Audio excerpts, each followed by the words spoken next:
Hey, what's up, folks? This is Frederick Murphy back with another episode of History Before Us. And I am not too far from Mecklenburg County, which is Charlotte, North Carolina. And I am in Rock Hill, South Carolina, which is York County. That's correct. Yeah, York County. And I'm here at a very special place. It's called the Kounter. We're going to delve into the details, but I'm here with Chef Rob. Yes. Hey guys, Chef Rob. How are you? And he is a native to Rock Hill. Like I was mentioning to you, my goal is to help amplify stories, specifically local businesses, local history as it relates to the preservation, how people got into their careers, as well as their love for history. So I thought this was absolutely perfect. Yeah, you come to the right place. Absolutely. We had some mutual friends there at the Mercantile, which is another amazing place here in Rock Hill, South Carolina. But first, Chef, before we get into the history of the building and everything, can you tell us where you're from, as well as how you got started in the restaurant industry? Yeah, sure. So as you alluded to, I am from Rock Hill.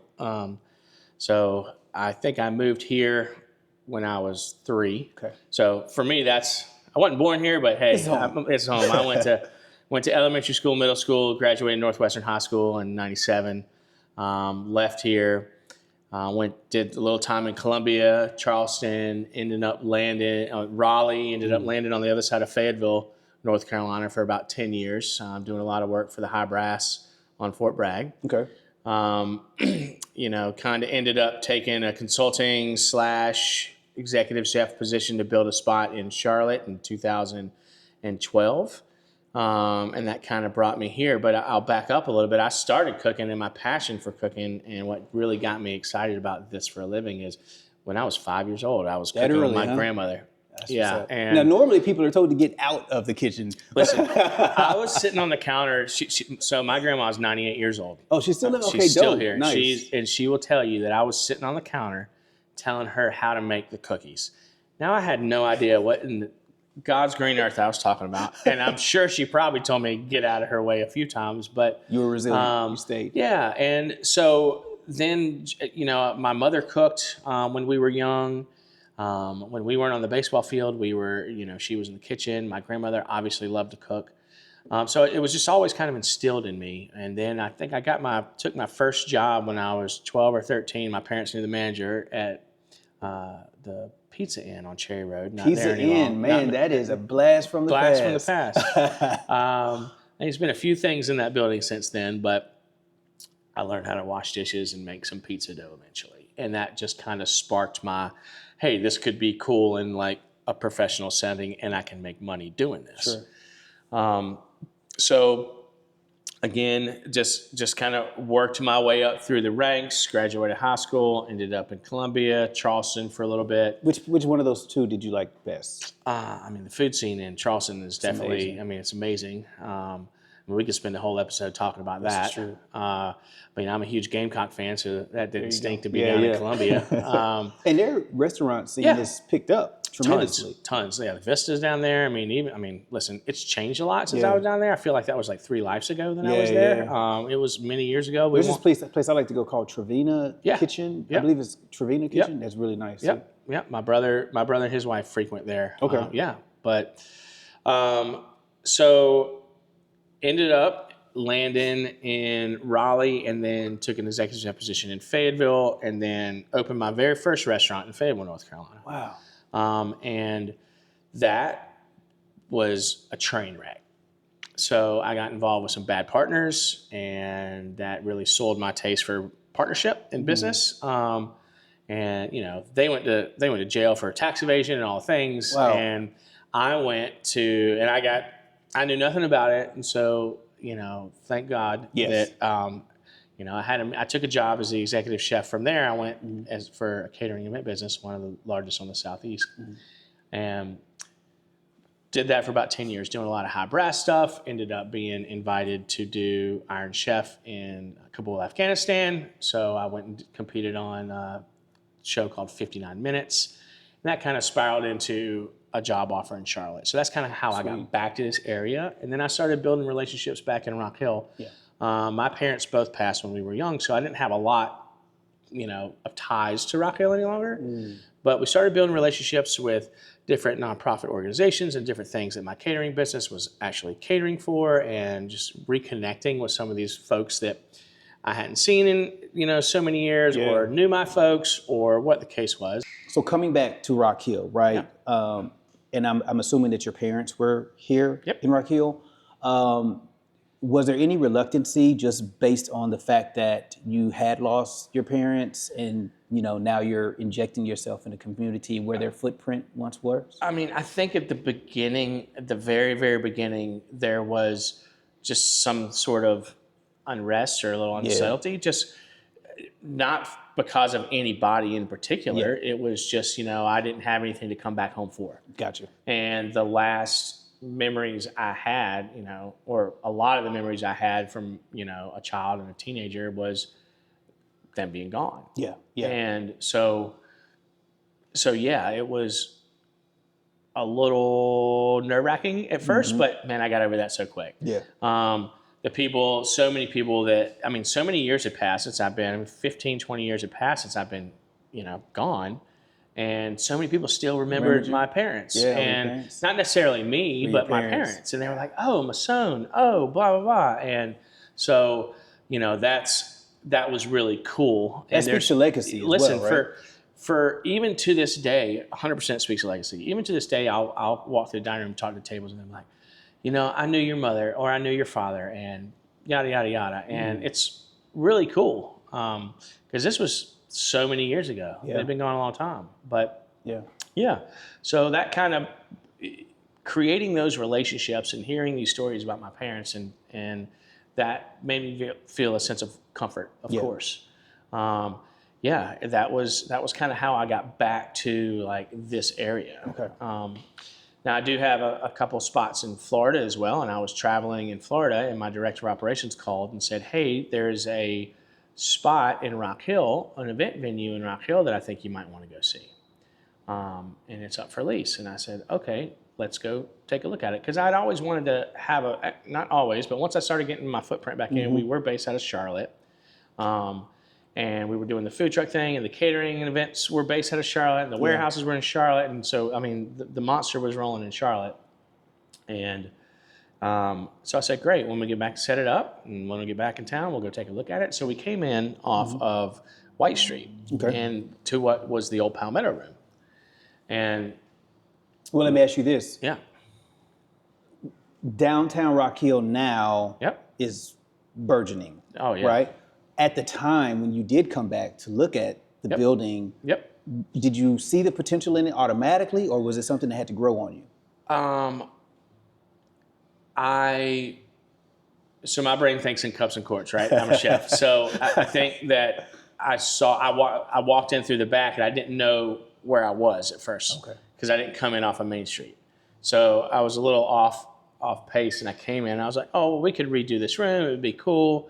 And then they was like, well, there's a second generation kitchen and, the restaurant. And this had been closed for a number of years at the time. So it was really dirty. It used to be called, well, it doesn't matter what it was called, but it had been closed for a few years. And so then I realized where I was. Okay. So then I was like, okay, we're on Main Street. My church was right there. This thing used to be covered. Nostalgia. It was just, everything just started kind of flowing back to me. And at that point I was like, all right, let's try to figure this out and like plant some roots here. Did I know it was going to be successful right then? No. Did I even know what the concept was going to be right then? No, I didn't. That came a little bit later. I had some thoughts and some ideas, but a meeting, with one of the Friendship Nine really just like defined, the path that I ended up taking with Kounter. So you're back here, you meet the Friendship Nine person, you have COVID, you have this new venture that's a lot, right? Well, from a responsibility standpoint now, because in the African American community, like once that relationship is made, like especially with folks that are so iconic in the town in which you're from, was pressure building a lot around that time? It was intense. So I hadn't met the Friendship Nine member yet. Oh, okay. You hadn't met, man. Okay. So we got into COVID, but we got in, made the construction plan. I was going to borrow some money from one of the local banks just to kind of give back a little bit here, let them make a little money off of me. And then all of a sudden, boom, it was like, hey, nobody's going to lend anybody any money right now because we don't know what this thing is. And I was like, okay, well, that's real exciting. So, but I was already in. And so at that point, everything that you see, I paid cash for. So wow. There was no financing that went into this. Wow. So at that point, I was 100% all in. Had to be. So at that point, once we started the construction process, which was grueling during COVID, that's a whole nother episode too, but I started getting some flack from random community or people that didn't even live in Rock Hill, like people from California. I was getting hate mail, like because of the color of my skin. And I didn't know how to handle that. But you know, I was a white chef, restaurateur that wanted to come in here with the history of here, and they were like, you don't need to do that. You need to let somebody else do that. And of course I didn't like that. I didn't like how that felt. I didn't like again, in a whole nother episode, I'm sure. Yeah. But I reached out to a friend of mine in Charlotte that was in the media business. I was like, hey, I don't know how to handle this. You've been doing this your entire life and have seen so many things, and they were a client of mine for years. But what do I do? How do I navigate this without giving up? And they ended up reaching out to local media here, and then I got connected with Visit York County. Okay. And Visit York County connected me with David Williamson, with the member of the Friendship Nine. Yeah. Okay, so at that point, they set up an interview with me, and I was like, I wanted to ask his permission to do this. And if he had said no, I don't really know how I would have navigated that. But we sat down in his stool, and we sat down and we talked we were in demo phase. It was dirty in here. It was grungy. This was a whole facade over top of this counter for so many years. It was one way they were going to preserve it is just cover it up and never let anybody see like the natural-esque of the counter. So we had just pulled up the facade, and we sat down in his chair, and it was like talking to my granddad for like 45 minutes. It was deep. We didn't even talk about all the business stuff right now. We're talking about fishing. We're talking about food. He's like, what you like to cook? I mean, he's kind of grilling me without grilling me, and you know what I mean? Like just kind of like jabbing, and we're having fun. We're just hanging out. Yeah.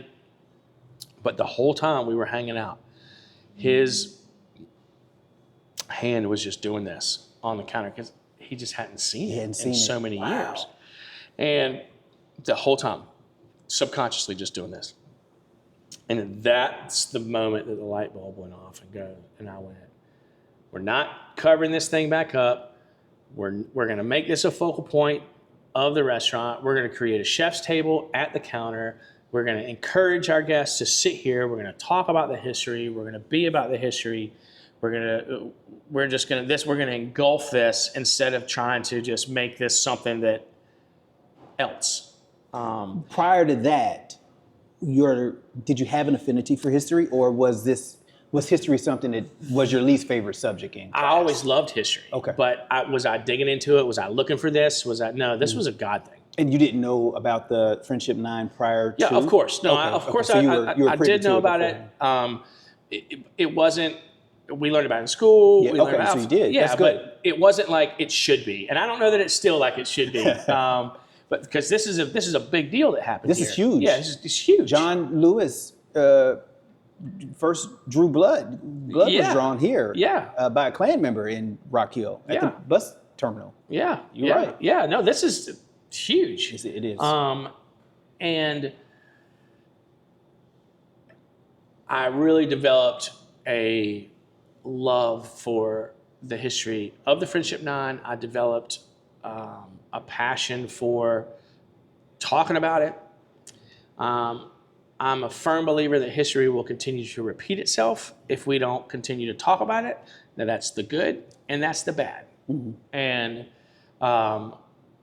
so it's our job on a daily basis to talk about what happened here in 1961. Sure. And we've had, in 1961, not everybody could come here and eat. And in 2020, we opened December 15th, 2020, and my right deal, in the heart of the pandemic. right in the heart. Well, it was, people were ready to come out. Yeah. The vaccine had just come through. The election was over. No matter where you stood on it, didn't matter. It was just over, because that was just a very stressful period in time too. So that was over. So we had the Christmas and the holiday bug going on. So December 15th, 2020, we opened our doors, and our first guests were the members of the French Chimney and their family. You got to walk me through the emotions when you saw them come through the door. Yeah, I mean, insane. And that was part of our discussion. I was like, hey, I want to invite you guys for dinner. And they were like, well, he was like, I got a big family. I hope you got a lot of food. I'm like, we'll handle that part. But yeah, when they walked in that night, we were doing, media and friends and family, and they were part of that. And they set the counter. I didn't get everyone, but they were the first to dine and the first to receive service. And the guests that, all our other invited guests waited and let us take care of them first. And absolutely didn't mind that one bit. But what got you to the point to where you were able to feel more comfortable with the skin that you're in? Yeah. And with the things in which were previously sent to you? Like, what was the pivotal moment that allowed you to... He gave me his blessing that day. So that's what you need. That whole day. At that point, I was like, I don't need everybody else's permission. This is coming from the horse's mouth. Yep. He is the guy that is talking for, the others. And he was like, yeah, cool, do it. And I'm like, awesome. Yeah. And at that point, I really didn't get have any other issues after that. I don't know if the universe aligned itself or how that really worked, but I didn't. It's not like I was getting stuff every single day. Sure. But I didn't have any other issues after that. But God, it was a horrible feeling while it happened, and I can, like, for a millisecond, put myself in their shoes, just for a millisecond, not the whole shoe, but just a little bit, and could feel a little bit of that micro tip of that. Yeah. And that helped me grow that passion for this. You asked me if I love history. Yeah, I love history. I think it's cool. I think war is cool, and the study and people's brains and the logistics on what it goes through. My father was a Marine. He was he was a colonel. This is what he did, is logistics. But this, like, that experience and just that pen tip of that really made me like, hey, it is now, I can control my little bubble. Yeah. Right? And everything that goes on in the world, I can control my little bubble, try to control it, influence it, I should say. I don't control anything. I can influence it. Yeah. And it's my job to keep telling this story. We don't have a dress code here. You can come here in flip-flops and workout gear. You can come here in your Sunday coat. I have guys that come in here and sit beside. I have gentlemen or ladies that come in here in business attire, wearing a Rolex, sitting right beside somebody in workout gear.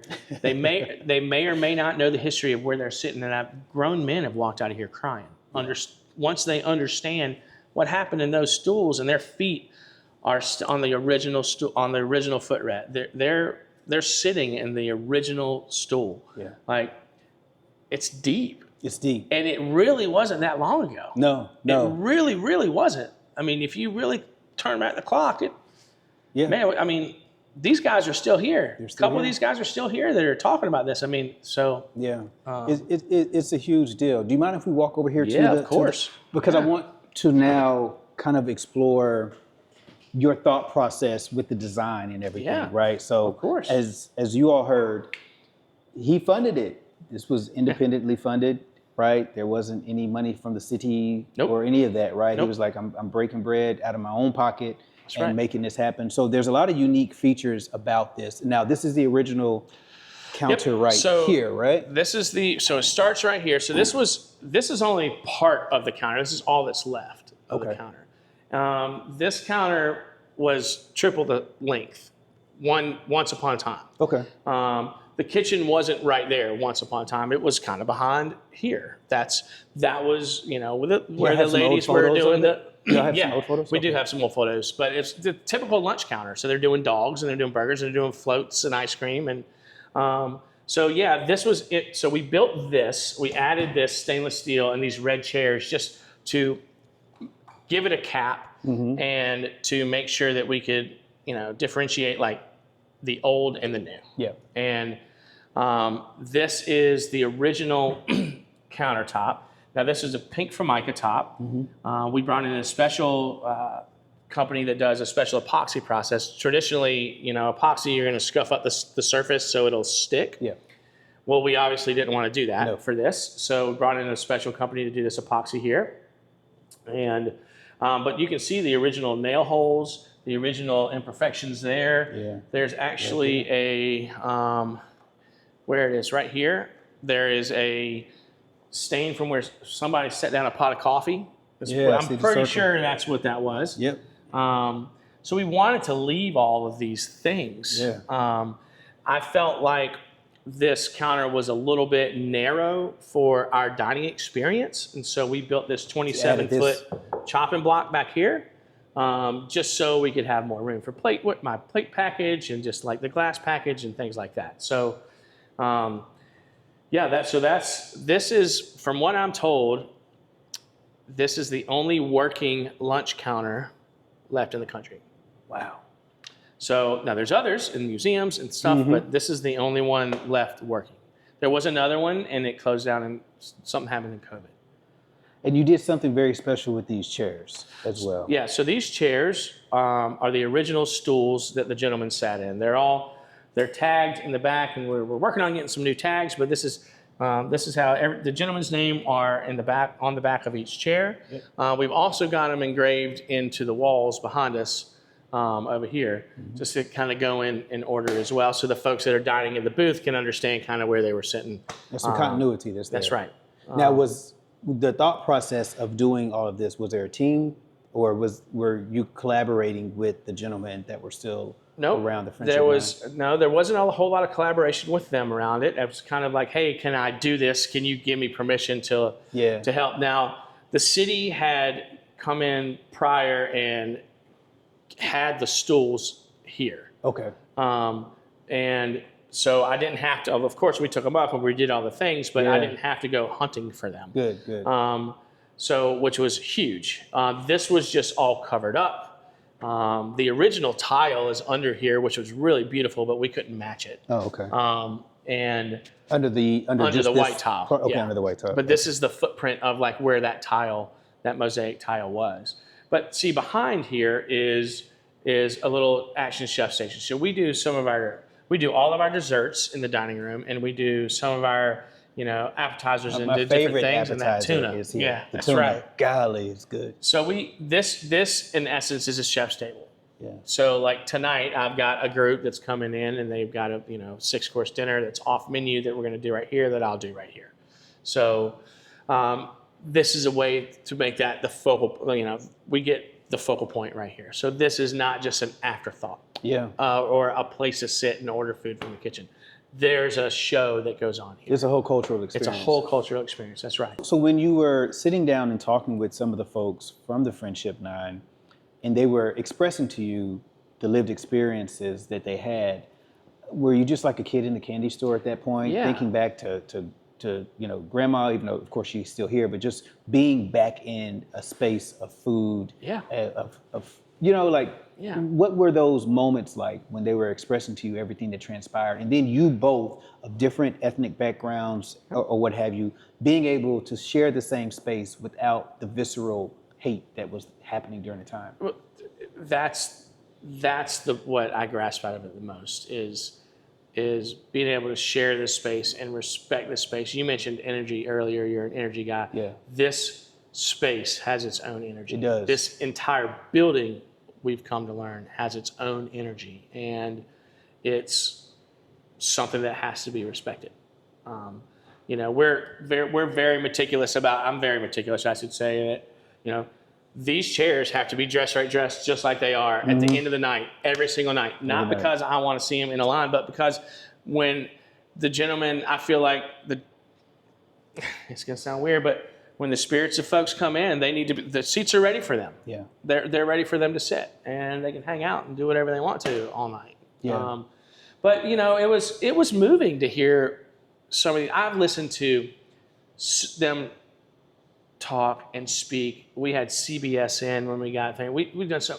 Y'all The done a lot. story never it never doesn't hit you in the heart. Yeah. And it's for what they went through, what they were trained for, and what they went through, and the 30 days that they spent behind bars, incarcerated. It was like, it's a whole thing. This was just where it started. This is where it started. Yeah. This is definitely not where it ended. And our goal is to make sure that people, again, remember when they leave. It's not just when they're here. They need to remember what happened here at this lunch counter when they leave and they go about their daily lives. I mean, but yeah.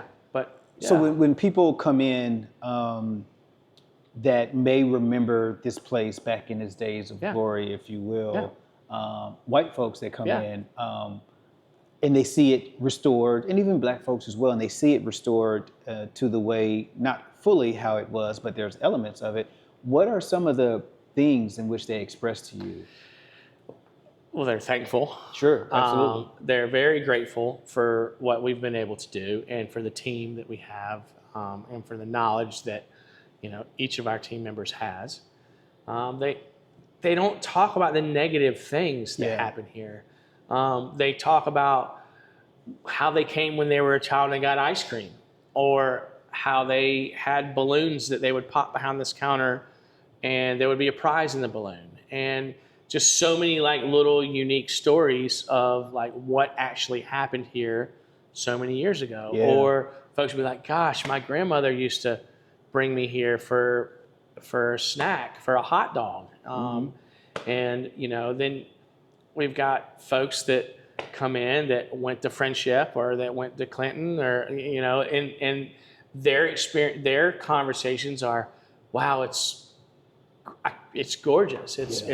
It's almost just like I remember it. And we get a lot of compliments on the fridge. The fridge was not original to them. Big Chill is what it's called. Chill. Yeah. But everybody's like, oh, where can I get one of those fridges? But where did you get it from? Big Chill. So they actually manufacture them for you. Yeah. Still? So I had that was one of the first things, and we actually use it. That was one of the first things I wanted to put as a focal point behind the counter. It was just your it's eyes definitely eye catching. Yeah, that's what I was about to say. But yeah, so I mean, they're sparking that nostalgia for folks. Yeah, that's right. It does. It just sparks the nostalgia. I mean, it's like when I go back to my grandmother's house and I'm ready to, like, where she's making cookies. Boom, that comes back to me. What did your grandmother's here in Rock Hill? Winston-Salem. She's in Winston-Salem. Yeah, okay, so not far. Not too far. No. Yeah. So for grandma, I'm sure she's been here. Yeah. What was that moment like when she walked in for the first time? She was proud, of course, proud of me, and proud of what we were able to accomplish here. She loves it. I mean, for Ma, which is grandma, there's so many people that remember her still because they picked up their lives, back in the early 90s and moved here to take care of Mom, or help take care of Mom. And so it was always people whenever she comes, we bring her, people know she's coming. We say, hey, and they come. So it's always this is a place of happiness and gathering. What happened here in 1961, it was horrible. But now what's happening here is great. Yeah, it's great. It's great. I mean, and everybody just enjoys it. And Ma's got a place named after her right next door. That's a whole interview. That's Elsie's. So okay, yeah, I did see that. Yeah, so Elsie's is named after Ma. Yeah, and but that wasn't originally part of right. You all added that. Yeah, we've only been over there about 6 months. Okay, so you're paying homage all the way around. Yeah, that's what's cool. Up, man. It was cool. So the decor. Yeah. It's also kind of eye-catching, of course, when you walk in. It's very colorful and everything. And right here, these are the names in which he said that are etched into the wood. What was your thought process with just the design in general? Because it's not a humongous space, but there's a lot of seating that's here. And when you walk in the door, everyone is just so friendly. I love coming here. But what was your thought process when you thought of the color scheme and everything else? Yeah, so we built this booth. My woodworker that did the back bar there, the cabinetry up there, and did all the wood paneling. His name was Ian. He's awesome. He's since retired, but he built this booth for us, and then we wanted to wood panel it, engrave in here, and then this colorful art came like step 2 after this, because we had to. I wanted it to be colorful. Yeah. I feel like that's beachy to me in a little way. So it's comforting. Yeah. And South Carolina does have beaches. So. South Carolina does have beaches, and some of my favorite foods that are on there. Like, Yeah. I'm a huge beet fan, huge scallops. I mean, corn is my favorite thing in the world. Yeah. You know, artichokes. I mean, plays a little bit on my Italian heritage. You know, it's lobster, seafood. Our menu is very seafood heavy. We're not a seafood restaurant, and I'm hoping you all get to see. I used to come here to get the gluten-free crab cakes. Yeah, we can. Are they going to come back? Yeah, absolutely. All right, I need them. I have a gluten intolerance. Yeah. I used to tear them up down here and take some home. If you don't mind, if we can step out into the hallway. Yeah, of course. Dontavius, who does the Chronicles of Adam, was a friend of mine. Just a genius mind when it comes to history, research, and especially local history. He was the curator, if I remember correctly. Yep, he played a very large part in this. Right. Yeah. So, as you see right here, the slogan was no jail, no bail, and it's everywhere around here, specifically on the wall right here when you first walk in to your left. But when did this part come into play? This is like a museum, you all. So you got a restaurant and a museum at the same time. You're getting a 2 for 1. This came into play in late 22, I think. This was a huge collaborative effort between us and Visit York County and the University of South Carolina and Clinton College. Listen, so many more folks that I'm going to not forget to mention, not on purpose. So you may want to Thank stop. you to everybody. I may want to stop. But so many people. And this exhibit actually, I mean, it's open. It opens at 10 o'clock every day. The tables get out. We turn the TVs on. It's got footage of like the protests and things that happened back in that era. Yeah. You know, it tells the story. If you start up at the front, work your way down and back up, it's going to take you chronologically through the 30 days that the guys spent incarcerated behind bars. Yeah. Tells you a little bit about every one of them. Talks about the City Girls, which played a big part in this as well. It wasn't just the gentleman that became known as the Friendship Nine. The City Girls were a massive part. You know, has their mug shots. It has letters that were written, you know, to them and from them. I mean, there's just so many things behind the scenes looks. But yeah, this is when they were exonerated, you know, back in 2015. Yeah. You know, just this is kind of what it used to look like back in the day. Now, which one of the gentlemen here is the one that you right here, David? David. Yeah. Okay, so that's David. But you know, and then there's David and Dub and I there. You know, after we got done. Yeah. But you know, and that was just for them to sit there and have that smile on their face.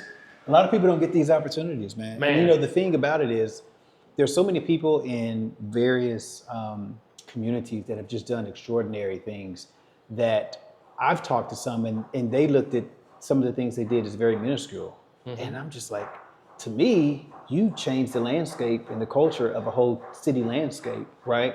But I think that some people that do things, they're just so humble. You know what I'm saying? And I'm sure that that's what you find. These guys folks. They just felt like they just had to do what they had to do.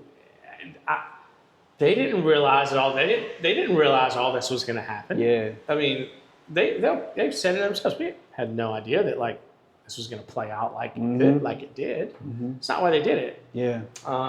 It's not why they did it. That's right. It's not why they did it. But that ended up happening, and they have been able to change the landscape. And for more than Rock Hill. Yeah.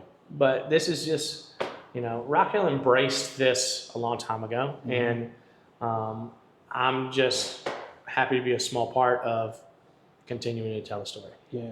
And then y'all have a food truck as well. Yeah, our food truck's called Twisted Eats. Yep. So we were in South End for a number of years. We worked with Wooden Robot Brewery for probably about 7 years and did all their food service. And then we worked with Hoppin' in Charlotte and their sister concept Penthouse and did all their food service for a number of years. And then when COVID happened, we kind of shifted some things down. We're set for lunch here. Let me get a dinner menu too. So here's a lunch menu. It's good stuff, y'all. Let's look at this menu. So I've had the baked feta. I've had the pimento and cherry crab dip. I haven't had the cauliflower nugs. Oh, the cauliflower nugs, solid. There's some desserts right here. All right. So the inspiration on the menu, I think, is, I've got a pretty extensive catering background. Yeah. And I wanted to create an experience at the table, whether it's for 2, for 4, for 8, or whatever the number, that you can't really get anywhere else. We've done catering all over the world, so many great places. Sometimes an event ticket for an event is $10,000 for one person. Gracious. And now that money doesn't all come to me, but that's what you get to get in. And not everybody can afford that. Listen, I'm not going out and spending $10,000 to get into an event. So I wanted to create these flavor profiles and some of these things that we're able to do for the masses and break them down, make them really special, get that same flavor profile in the restaurant for that experience. But, our dinner menu, it will be rotating out probably at the end of the summer. Okay. But a lot of it is the whole thing, or not the whole thing, no, because most things I would just get beat up if I took off the menu. So, we the shrimp and grits, like the shrimp and grits. We're in the South. The Alderwood salmon is one of our top sellers. I used to compete with that dish out west and had won numerous awards with that. Wow. The chicken and biscuits takes you to your grandmother's Thanksgiving table. Yep. We do one steak on the menu, but holy moly, that steak is amazing. It's a hanger steak. It's one of the best cuts, in my opinion. It's the chef's cut. The marinades, the stuff that we do there. We do cross-utilize some of the starters from the lunch menu, but we have more. We sell a ton of oysters here. Our chicken and waffle sushi is insane, and most every table get that. Our beef sliders, our chicken sliders are presented very uniquely, and I can't really find anybody that can finish them all. So, we have a brunch. We do brunch from 10 to 3 on Sundays, and that's a whole nother menu. Yep. So we just play in with food is what we do. And then next door we bottle our sauces and rubs, and we sell those retail. We sell our cheeses that we make in-house retail, and that's a full charcuterie shop. Beautiful. So you can buy bread, you can buy charcuterie. It's some of the best in Rock Hill for sure, if not lots of other places. But that's what's up. Yeah, so food is the fun part. Yeah. That's what we get to do. Food is the fun part. So give people your hours, where they can find you, and any last words, man. This has been beautiful. Yeah, so you can find us 135 East Main Street in Rock Hill, South Carolina. You can find us on our social at Kounter Dining. So that's at Kounter with a K. That's the key. You got to remember Kounter with a K, dining.com. You can find our website. If you want to make reservations, we're on Open Table. You can call the restaurant, make reservations. You can go to our website, counterdining.com, and make reservations. We prefer that way, and that's just in Open Table as well.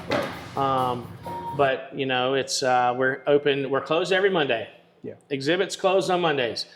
Why? Because we bring in a team of folks and we detail every Monday morning or Monday afternoon, both sides. The stuff that my team doesn't want to do at midnight or 1 o'clock in the morning, we do that on Mondays. We gum the tables. We make sure we detail clean. We polish. We high dust. We low dust. We make sure we polish everything in the exhibit every Mondays. It takes time and somebody's got to do it.